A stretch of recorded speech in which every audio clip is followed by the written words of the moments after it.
guy's been muted this entire time. Are you kidding me?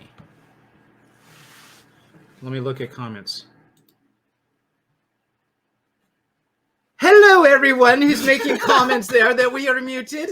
Yes, I noticed the mute button was on. We have been doing a mime routine today, and just no, you can't lip read. We're speaking French, so you have no idea what we've been saying. Holy cow!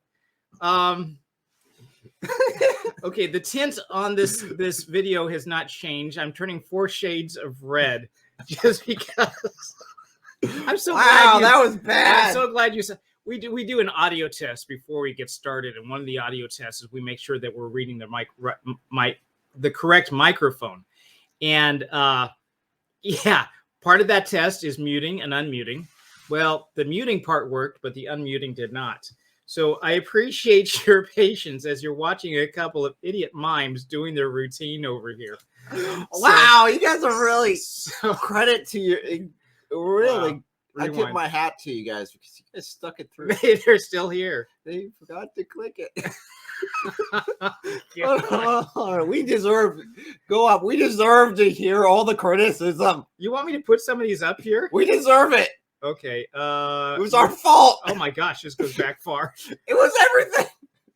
Muted. Greetings. Muted. You're muted. Well, the thing here is generally when we get started too, we don't have the comment screen over too, so we don't see that. We have to check it every once in a while, and you get so involved in everything that's going on, we don't see it. So you guys are like banging on the window. You're muted. We can't hear you. So this is flipping hilarious. I want to keep all these comments. We're gonna make this. Deserve every moment of this. This is gold. This is awesome. Okay, so. Obviously, this will be clipped, and but I have to wait 12 hours before I can clip this. Hell, oopsie! It is what it is. Wow. Okay, so you want to start over because no, they're gonna have to lip sync. I'm not gonna. No, I'm just kidding. Yes, we will start over. We'll do it. You guys from the top. I sent you an email. I disregarded all the smoke signals and everything that's come through. I sent you an email. No one called me. Wait, I did get a call. Okay, seriously, I did get it. Okay, yeah, yeah. Again, thank you guys. We will start over. It's not even Monday. It's not even Monday. Not that either. No. All right. 3, 2, 1. Thanks for joining us this morning as we review the movie Rebel Moon, otherwise known as... We forgot to unmute. Come on, dude. Sorry, A Bug's Life in Space. All right, no. We're going to have to do it again. Okay. Oh. Blooper reel. Okay. Seriously, I'm going to need you to be serious on this one. Let's go from the top. All right, I'm going to take this off. This has got to be off if I'm going to get started. Hello, guys. Awesome review. Thank you. Thank you for coming, everyone. We appreciate it. All right, ready? Our way.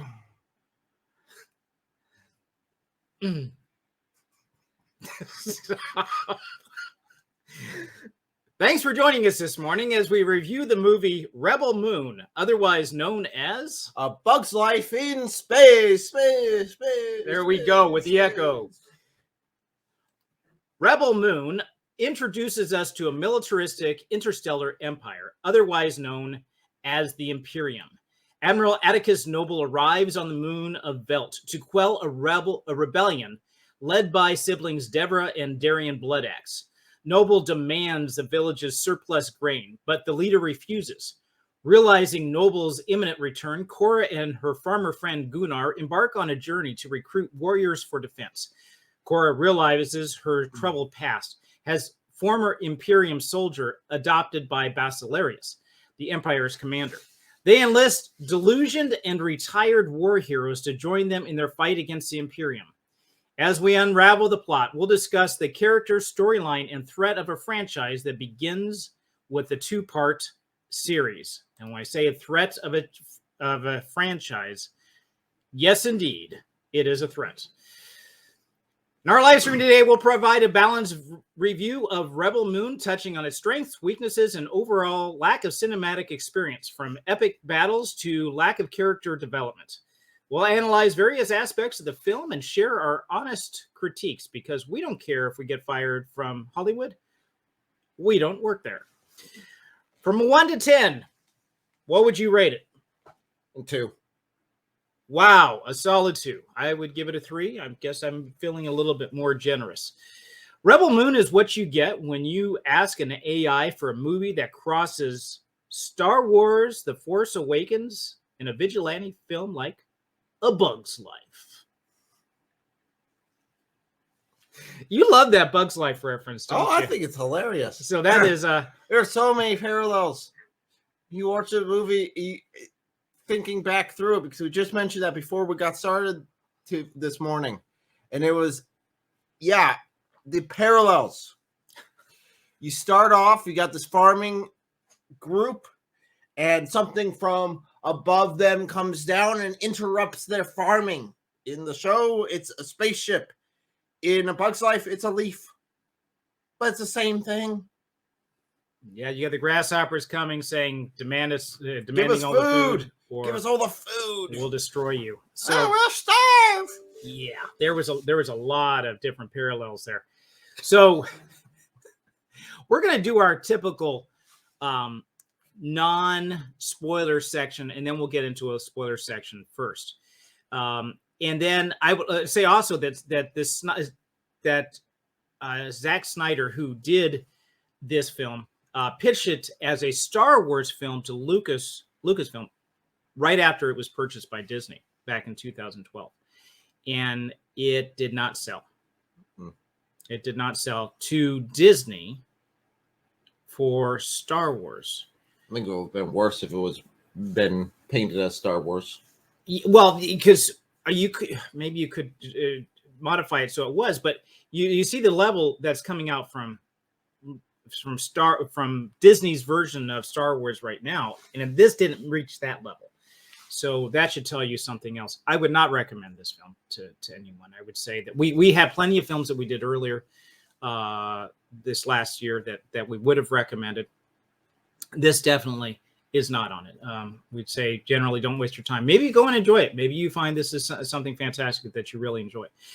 So it's difficult to find Christian themes in a movie like this. So we're going to take a look at this from 2 points of view. One is do a cinematic review, and also look for Christian themes that we can draw out, that if you're talking to somebody, just off the cuff or whatever, and they bring this up, these are some things that you can pull out of it.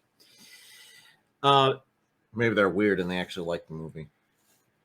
Who knows? There was a theme it was difficult to find these themes. It was very, very little light in the darkness of this film, but there was one that I found, and that was Jimmy the Robot. Was there anything else that you found in here that was... Well, the leader of the village seemed to have his head screwed on right. Yes. And he seemed to be sort of a father figure, protecting his people. I mean, that you could pull out. Yeah. You definitely pull that out. And then you got the robot. Right. Which seem to be the two most likable characters in the entire movie, in my opinion. Yes. I would agree. So I'm going to take a look at some of the and I would. So that's the pros. Would there be any cons that you would put for spoiler-free? Free cons. Expect woman boss aspect, typical garbage from current year, that sort of thing. Okay. Yeah, that was definitely that was about it. Although there's no memory serves, there's no sex scenes. No. Now they're supposed to be coming out with an R-rated version. This is PG-13 because of violence, because it was fairly violent. I would say almost on the R level of violence, but maybe they kept it just under that. There's supposed to be an R rated version of this coming out. Like they Why did on another- God's green earth would they do? They did that because they had the Snyder cut of the Justice League. Didn't work so well. Well, no, there's a lot of people that did like the Snyder cut, but but basically it was like, we're going to do this. It's a grittier version of this. And I thought, man, it's so dark already. If you put that in there, it's really. There's But really anyway, no light. that's what It's one black screen the entire time. the plan was to do something like that. I thought con wise, I would say it was dumb and too far fetched, as believable as if they were led by a squirrel trying to kill a drunk squirrel, as if it were trying to kill a bear. Too many things were backwards that didn't make sense. That would have been a lot more entertaining. It would have. Drunk squirrel trying to take out a bear. Yes. The revenge of the squirrels. That could be. But in God's kingdom, there's a lot of things that are upside down and different from what we would think, just because our world itself is upside down and he's upright. And so when we look at him from our upside down perspective, we say everything looks backwards, like the meek will inherit the earth. If you hunger and thirst for righteousness, you're going to be filled. So the hungry will be filled. There's a lot of these, you give and you get a lot of these reversals that are going on. So, but that's in God's kingdom. There's a lot of upside down stuff in this world that was built that doesn't make sense. And it's just a weird, dark future. And there's a whole bunch of series of things that are going on. You say, I can't suspend my disbelief watching this. When we get to the spoiler section, we'll talk about that. How about pros, spoiler-free pros that you would say that were good about the movie? Okay. That's about it. I would say it had really good. It had good special potential. Effects. It had really good special effects. Okay, good special effects. The ships were cool. There was it definitely had a potential of being a decent movie, maybe even a great movie if they would have done it right. But yeah, they didn't. So there's Jack Snyder's known for his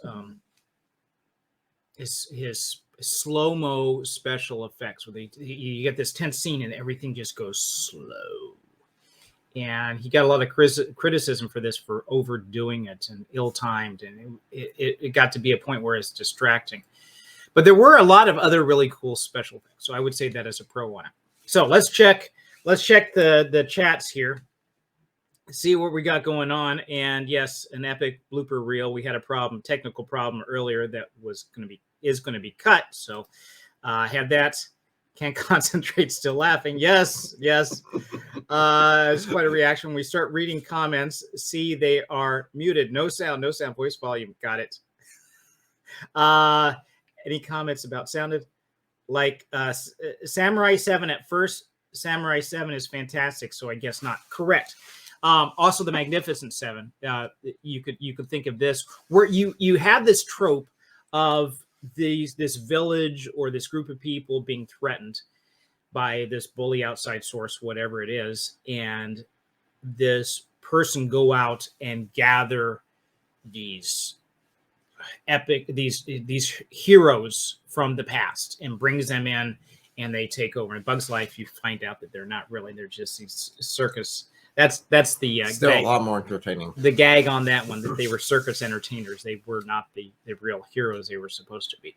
But yeah, that's definitely in here with this. So we're going to switch on over to the spoiler side of it. And before that, I just want to real quickly go over who the characters and the actors are in this. We'll get a quick glimpse of those guys. The main character in the movie is Cora, played by Sophia, and good luck on me trying to pronounce her last name. I do not know how to pronounce her last name, but she is the main character in the movie, and she's the one who recruits most of these other guys. You do have Anthony Hopkins, famous for Silence of the Lambs, and also played Odin in Thor's father, and other films. He's a famous actor. They had him in there. So now we're going to switch over to the spoiler section. So be warned, if you plan on watching this movie, we may end up spoiling it for you. If you don't care, you want some laughs, join us. All right. So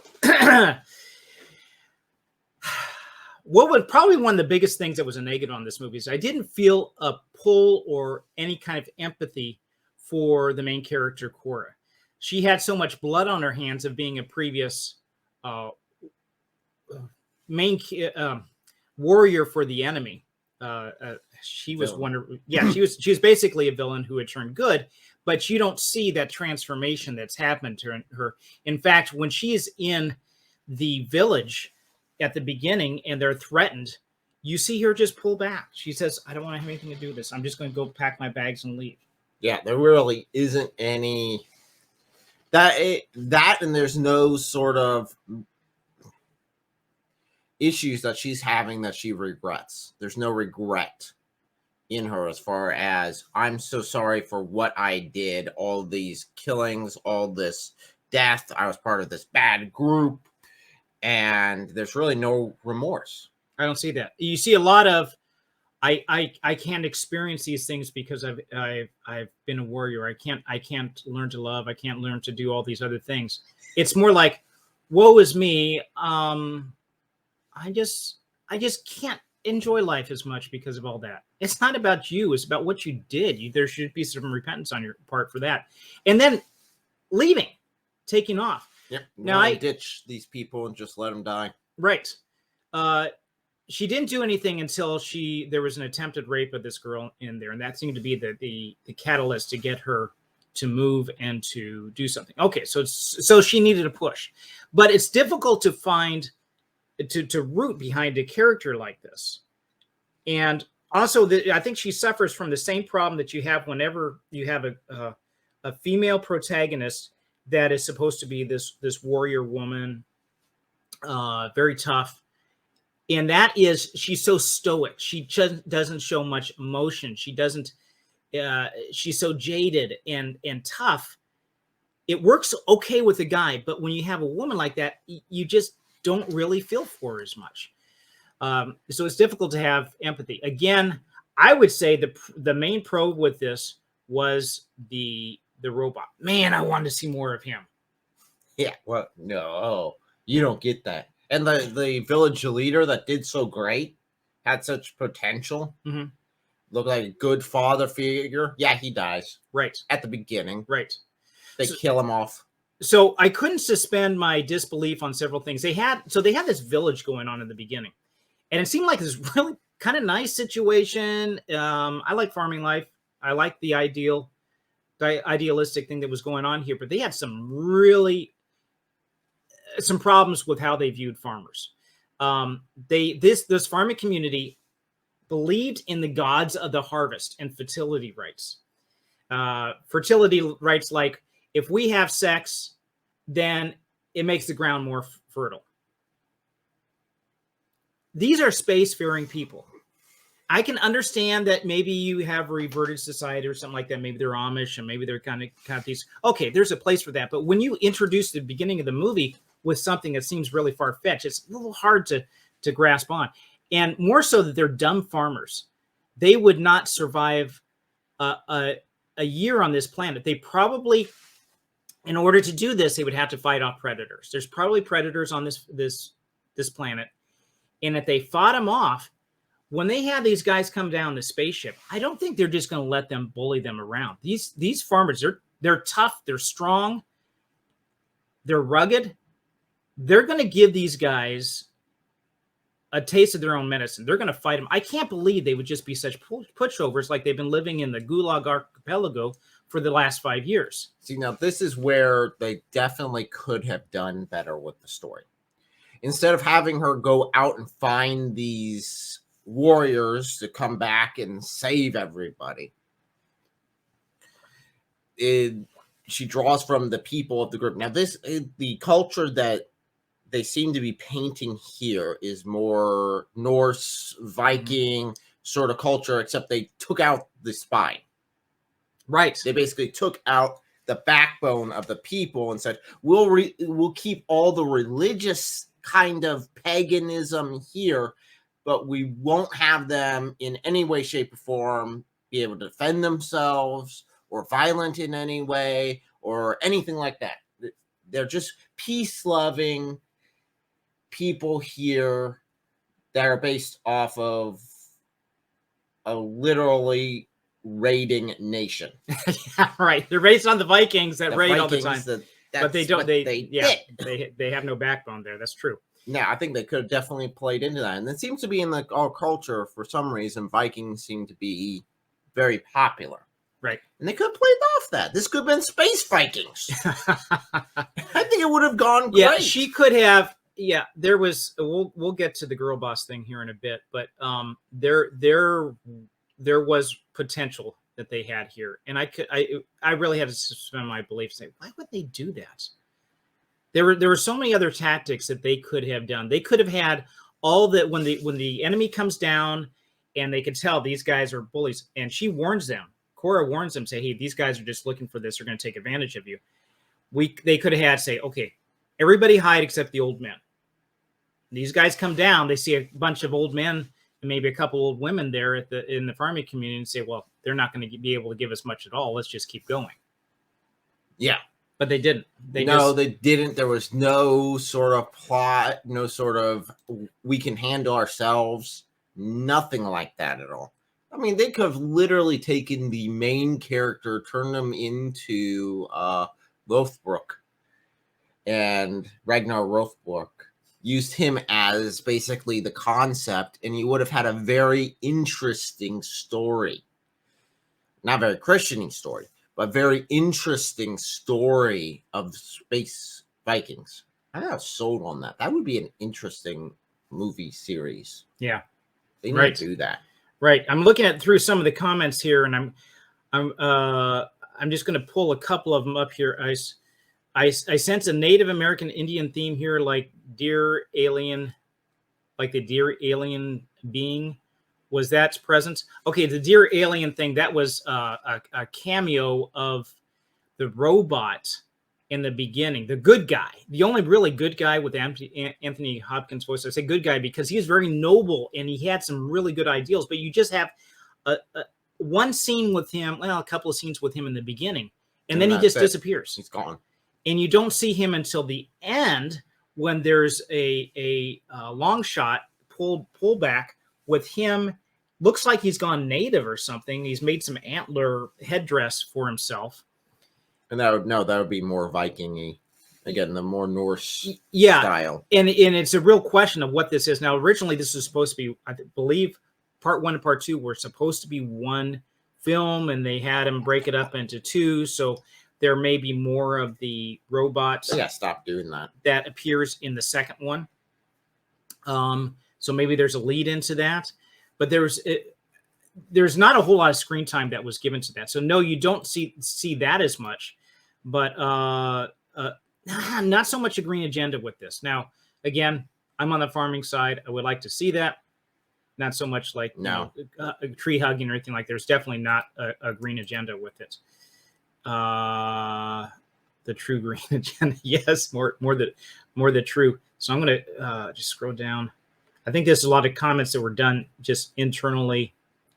Paganism in general, yep. Okay, so where do you see that? Spirit animals, paganism. Not so much. There's no spiritual animals, nothing like that. But yeah, the more of the Norse, and that's why again it's so hard to believe that these people wouldn't do anything if they're based off of that culture. Now we're only talking about the introductory scenes of this movie that this is in. So the rest of it goes out with Cora looking for warriors to come down. Not as interesting.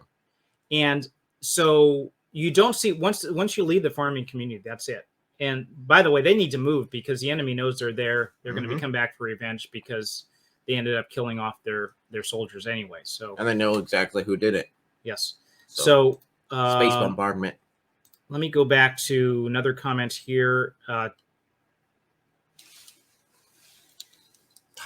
They could, if they would just if they would have had that ship land and then the farmers take over the ship and they're able to take it over and then go do Viking-y stuff. That would have been interesting. Okay, so Damian makes a comment here. Talent firstly must be discovered, then cherished. Talent cannot be learned. I think you're maybe talking about either the writing or the acting in this. I'm not sure. I don't know if the acting was too terribly bad. It might have been, and I just couldn't tell through the bad story writing. Yeah, it was. The actors might have been really good. I think it was the material that they were given was hard to do this. So a couple other things of suspending disbelief on here.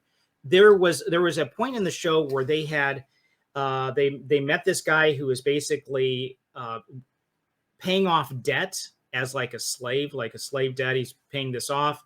Looked like he was maybe a blacksmith or something like that. And he looks like an Apache. He's dressed, this guy's really built. He's tan. He's got this long black hair. And they go in and say, well, we want this guy as a warrior. So we're going to get him freed by doing this. And they make this bet. The guy says, well, I'm not just it's a slave owner or the whatever. He says, I'm not going to let him go just willy-nilly. You don't have enough money. You don't have any money to give him. So, but I'm a betting man and let's bet. And it's like, well, where have I heard this before? Watto betting to get the slaves to get him out. Was that? Yeah, the similar now. Again, the type of slavery he's doing, he's just working off his debt. Right. So it's debt that he has incurred upon himself that he is working off because he couldn't pay it. Right. So it's not like this was chattel slavery where we're going to go take you and you're forced slavery forever. No, it wasn't that. It was doing a deal. So the bet was that if this guy can train this, I don't know if you call him a griffin. It is a griffin. So it was a griffin. It was a griffin. Science fiction. Well, show. you can have different species of animals and stuff like this. True. Although you are crossing the two. And by the way, they did have a lot of Greek and Roman names like Basileus, Titus, and others. So in references, and they're all wearing uniforms. The bad guys are wearing uniforms from the Soviet Union. Now that's interesting because a lot of the bad guys' uniform, there's actually a lot there because it reminded me a lot of actually Nazi sort of headdress. You had the upwards cuff, you had go down. Now the emblem that was about here in the main bad guy, the sort of leader, their officer, that emblem looked more like something you would see off of a red coat officer. Oh, British red coat officer during the time, because they had the bell, the sort of metal plaque here. And I remember that because that's where they were always told to aim for. Okay, so this is a unbelievable risky bet. They're saying we're gonna either be slaves, or if this guy can tame this animal, you release him. If he can't tame this animal, we'll be slaves. It was why would you make a bet? You just met this guy. How would you even know that he can do this? How do you not know that as soon as you let him out, he's not just going to run? True. You have no clue on this guy's character. So the story was not developed well at all. You have the Nemesis. You have the Nemesis. She's like this famous sword fighter, and she's got lightsabers, believe it or not. She defeats this Spider Woman creature, but everybody's just watching. They're just watching her do this alone. It's like, what? What's the point of this? Well, real quick, going back to the slave thing, because I'm surprised you didn't pull this out. The when they freed the slave, the basically slave owner character ends up getting killed by the griffin thing right afterwards, and the guy there that was paying off his debts looks back and says, "Good girl," and leaves. And it's like, I'm supposed to be rooting for these guys. I mean, they're not saying it's shown as being moral in any way, shape, or form. Yeah, if he's paying off debt, now granted he was chained there, but if he's paying off debt, I don't know how bad this slave owner was. It's not shown that, and it's not even like slave owner. He's like, I don't know, employer that you're paying off previous debt for. I don't know, and that's worthy of being executed for. Right.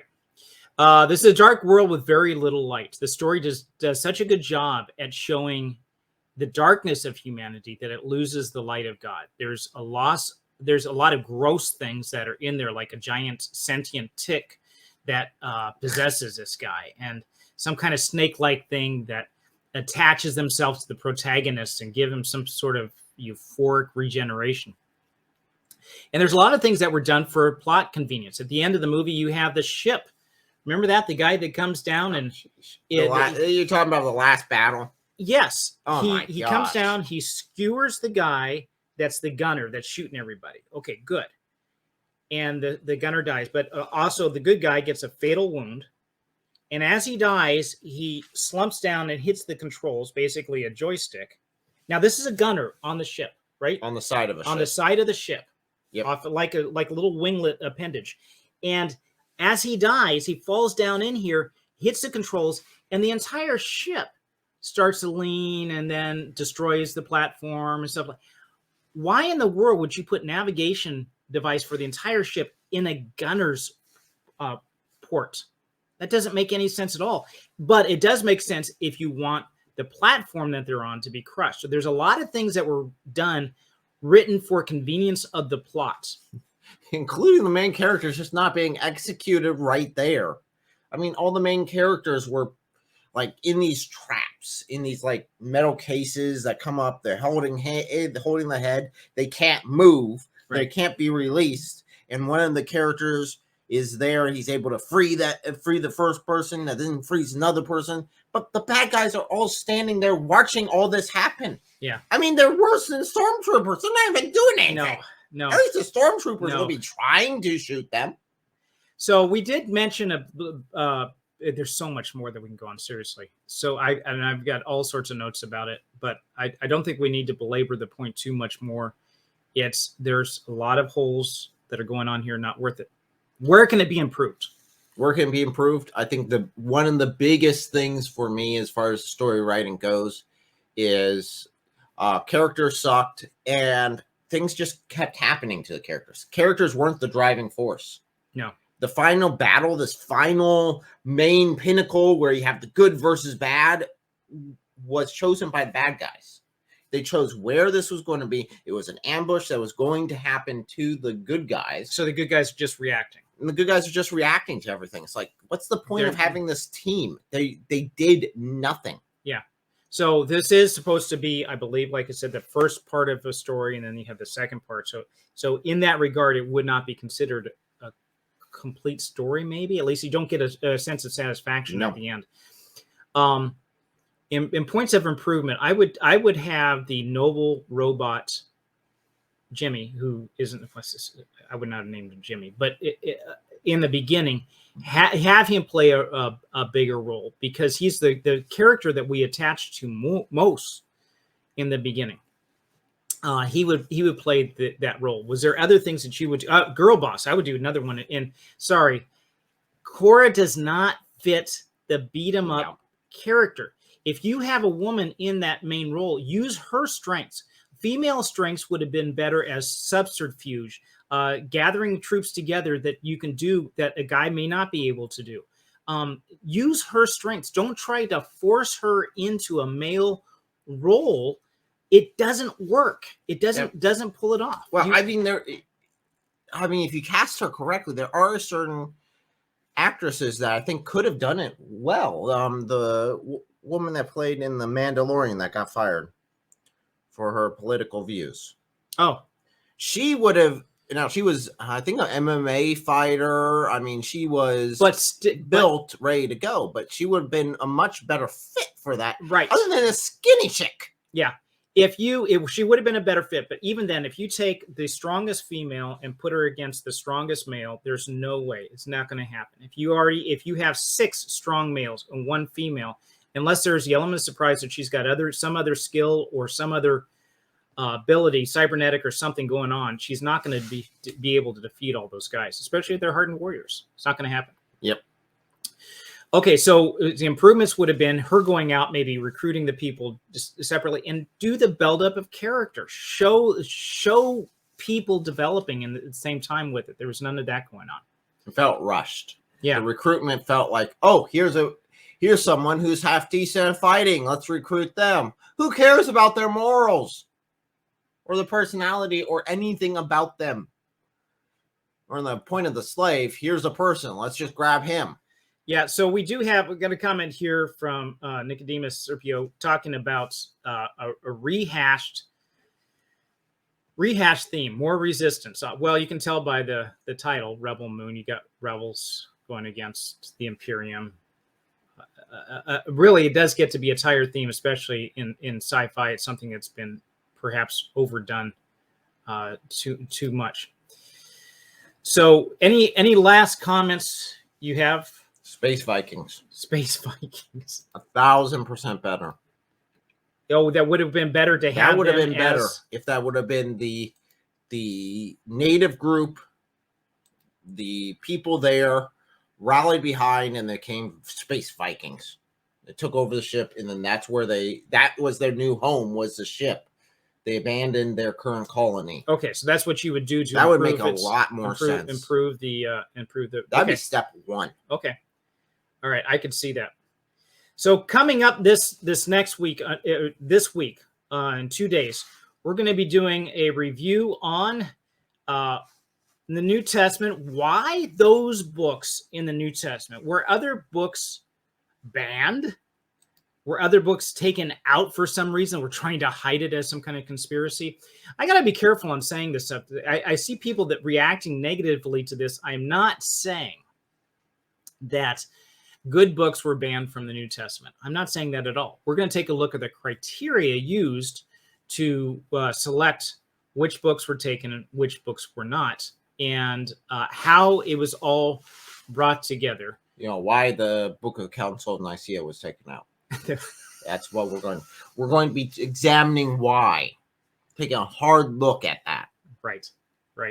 Yeah, and answer some critics' questions concerning that issue. So until then, we'll see you guys on that episode, and enjoy the rest of your day.